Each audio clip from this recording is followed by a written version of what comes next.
السلام علیکم. Domestic violence بل، اس پر latest update آج کی تاریخ کی یہ ہے کہ وزیر اعظم کے مشیر بابر اعوان صاحب نے اسد قیصر صاحب جو کہ نیشنل اسمبلی کے اسپیکر ہیں ان کو ایک لیٹر لکھ دیا ہے اور کہا ہے کہ یہ معاملہ Islamic ideology council CII council of Islamic ideology کو بھیج دیا جائے اور ان سے مشورہ لیا جائے کہ آیا اس بل کے اندر جو نکات ہیں وہ اسلام کے مطابق ہیں بھی یا نہیں، کیونکہ ایک بہت بڑا پبلک پریشر سوشل میڈیا کے تھرو اٹھایا گیا اور جس میں بتایا گیا کہ یہ بل اسلام سے اور ہماری روایات سے متصادم ہے. وہ لوگ جو اس بل کے بارے میں نہیں جانتے ان کے لیے عرض ہے کہ ڈومیسٹک وائلنس بل قومی اسمبلی میں پیش کیا گیا. اس کو پیش کرنے والی شیریں مزاری صاحبہ تھیں جو کہ PTI کی ایک منسٹر ہیں. وہ بل جب سینٹ کے اندر پیش کیا گیا جو کہ بہت ہی حساس نوعیت کا بل تھا اور بہت ہی کور اس کے اندر ایشوز تھے، کور پوائنٹس تھے جو کہ ڈسکس ہونے چاہیے تھے، لیکن بجٹ سیشن کے اندر اس کو پیش کیا گیا. اسی بجٹ کے شور شرابے کے اندر وہ بل پاس ہو جاتا ہے. تمام سینیٹرز اس کے اوپر یس بولتے ہیں سوائے ایک سینیٹر کے مشتاق احمد خان جن کا تعلق جماعت اسلامی سے. انہوں نے بگ نو بولا اور اس کے بارے میں بات بھی کی اور بتایا کہ اس کے یہ نکات ڈومیسٹک وائلنس کے نام پر اسلامی اقدار پر حملہ ہیں. مثال کے طور پہ اس بل کے اندر یہ کہا گیا کہ کوئی والد اپنے بچے کو ڈانٹ نہیں سکتا. اگر وہ اپنی مرضی سے زندگی گزارنا چاہے تو والد اس کی آزادی کے اندر مخل نہیں ہو سکتا. اگر والد یہ سمجھے کہ اس کی گیدرنگ خراب ہو رہی ہے، وہ گھر پہ رات کو لیٹ آ رہا ہے، تو وہ اس سے نہ صرف پوچھ نہیں سکتا بلکہ اس کا جیب خرچ بھی کم نہیں کر سکتا. اگر اس نے ایسی صورت کے اندر پولیس کو انفارم کیا تو پولیس اس کے اوپر کیس بھی چلا سکتی ہے، اس کو اندر بھی کر سکتی ہے، اس کو فائن بھی کیا جا سکتا ہے. اس کے علاوہ بھی کچھ اس کی سزائیں تجویز ہیں جو کہ میں آپ کو بتاتا ہوں. اس کے علاوہ وہ نہ اپنی بیٹی کو کچھ کہہ سکتا ہے، نہ اپنی بیگم کو کچھ کہہ سکتا ہے اور کسی بات کے اوپر روک ٹوک نہیں کر سکتا. ایون یہ کہ بل کے اندر یہ چیز بھی بتائی گئی کہ ازراہ مذاق اگر کوئی مرد، کوئی شوہر اپنی بیوی کو یہ کہہ دیتا ہے کہ میں دوسری شادی کرنے کا ارادہ رکھتا ہوں تو بیوی کے پاس یہ حق آ جائے گا اس بل کے بعد کہ وہ جائے کورٹ کے اندر اور کہے کہ میرے خاوند نے اس طرح میرے سامنے بولا ہے تو اس کو آپ پکڑیں، یا وہ کہے کہ میں آپ کو طلاق دے دوں گا. وہ طلاق دینے کا تھریٹ بھی نہیں کر سکتا. یہ دونوں پوائنٹس ہی کافی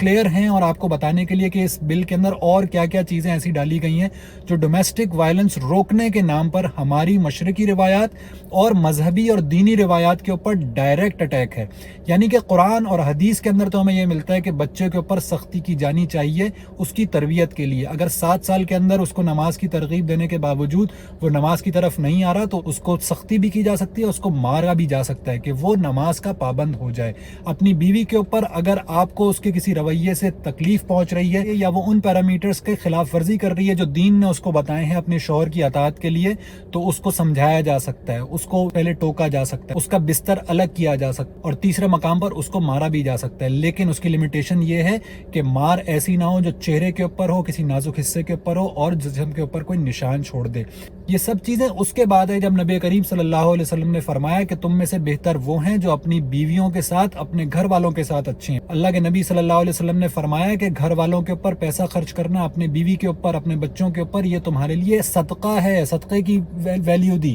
اس سب کے باوجود اگر بیوی یا اپنے بچوں کو سمجھانے کے لیے، بجھانے کے لیے اگر وہ گھور دیتا ہے، اگر وہ ڈانٹ دیتا ہے، اگر وہ ہلکا سا مار دیتا ہے تو یہ ساری چیزیں اب اس ڈومیسٹک وائلنس بل کے اندر آفینس ڈکلیئر ہوں گی. اور صرف یہ نہیں ہوگا کہ فائنینشل اس کے اوپر پینلٹی لگے گی یا اس کو جیل میں بھیج دیا جائے گا، بلکہ یہ ہے کہ اگر یہ جرم ثابت ہو گیا، جو کہ جرم انورٹڈ کاماز کے اندر ہے، وہ ثابت ہو گیا تو اس کو اپنے بچوں، اپنی بیوی سے ملنے کی اجازت نہیں ہوگی، وہ اپنے گھر نہیں آ سکے گا. اس کے علاوہ کیا ہو سکتا ہے؟ اس کے علاوہ یہ ہوگا کہ اس کے ہاتھ کے اندر یا پیر کے اندر GPS ٹریکر کا کڑا ڈال دیا جائے گا تاکہ اس کی لوکیشن ٹریک کی جا سکے اور وہ پولیس کو اپنا انفارمیشن دیتا رہے کہ وہ کہاں جا رہا ہے، کہیں وہ اس ریڈیس کے اندر تو نہیں آ رہا جہاں پہ رابطہ ہو جائے. اس کے علاوہ نہ وہ اپنی بیوی سے، نہ اپنے بچے سے فون پہ رابطہ کر سکتا ہے، سوشل میڈیا کے تھرو کر سکتا ہے، نہ ملاقات کر سکتا ہے. اتنی سنگین نوعیت کا بل اس بجٹ سیشن کے اندر آیا اور اڈاپٹ ہو گیا. صرف حکومت نہیں، صرف اپوزیشن نہیں، تمام پارٹیز نے اس کے اوپر یس کا سوائے چند ایک کے.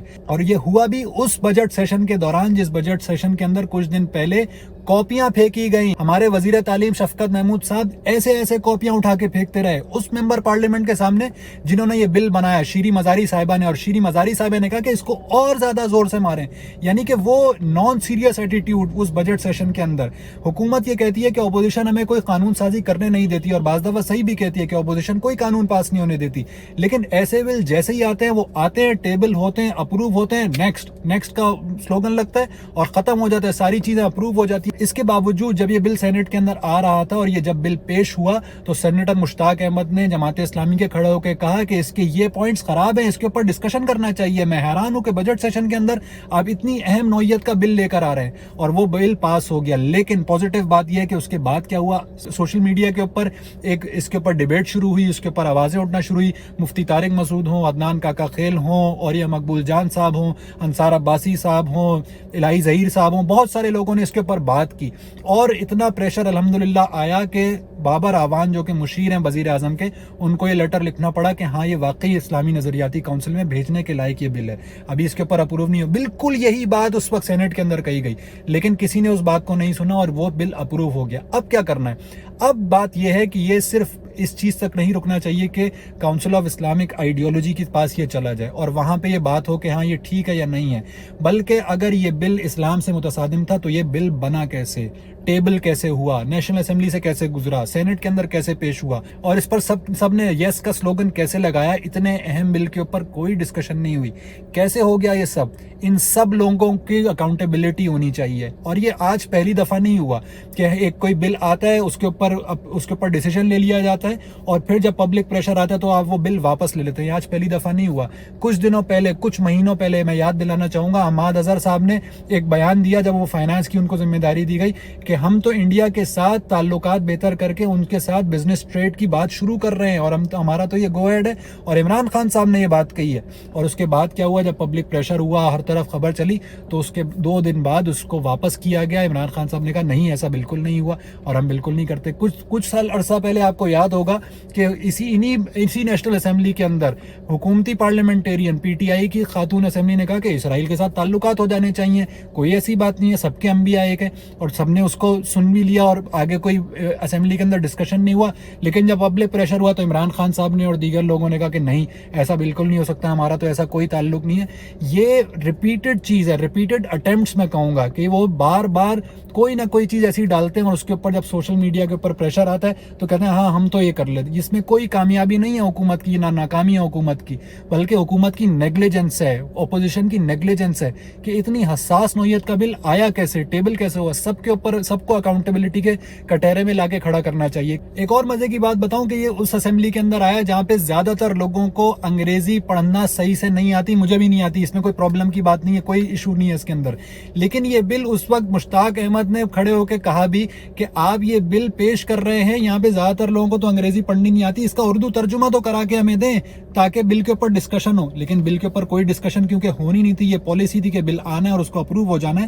اس کو اپروو کر دیا گیا بغیر ڈسکشن کے, بغیر پڑھے, بغیر سوچے سمجھے. تو تمام ممبر پارلیمنٹس کو بھی یہ چاہیے کہ وہ اپنے ذہن سے سوچیں, اپنے اس بلائنڈ فالوئنگ سے نکلیں کہ وہ اس بل کا مطالعہ تو کر لیتے کہ اس کے اندر اتنی سنگین چیزیں ہیں, اور وہاں پر تو علماء کرام بھی موجود ہیں, وہاں پر تو وفاقی وزیر مذہبی امور بھی موجود ہیں, وہاں پہ تو بڑے بڑے اسکالرز موجود ہیں, کسی کی نظر سے یہ بات نہیں گزری. اور اگر غلط اٹھی تھی یہ بات اور ایسی بات نہیں تھی تو اب کیوں اسلامک آئیڈیالوجی کے اندر بھیجا جاتا ہے, اس کونسل کے اندر کیوں بھیجا جا رہا ہے؟ یہی ہوتا ہے کہ آپ کے لیے قانون سازی کر دی جاتی ہے اور پھر جب آپ کو پتہ لگتا ہے کہ ایسا ہو گیا, شور ہوتا ہے, تو واپس لے کے واہ کرائی جاتی ہے, کچھ نہیں ہوتا. تو اس کے اوپر ویجیلنٹ رہنا چاہیے. میں سلوٹ پیش کرتا ہوں سینیٹر مشتاق احمد خان کو, میں سلوٹ پیش کرتا ہوں مفتی طارق مسعود صاحب کو, میں سلوٹ پیش کرتا ہوں عدنان کاکا خیل, اوریا مقبول جان, انصار عباسی, اور جتنے یوٹیوبرز, جتنے سوشل میڈیا ایکٹیوسٹ جنہوں نے اس کے اوپر آواز اٹھائی, چاہے واٹس ایپ میسج آگے بھیجا, چاہے فیس بک کے اوپر شیئر کیا, اور بہترین کام کیا تاکہ ایک پریشر بلڈ اپ ہو, اور گورنمنٹ کو یہ کمپیل کیا کہ وہ ریویو کے اندر جائے, کاؤنسل آف اسلامک آئیڈیالوجی کے پاس جائے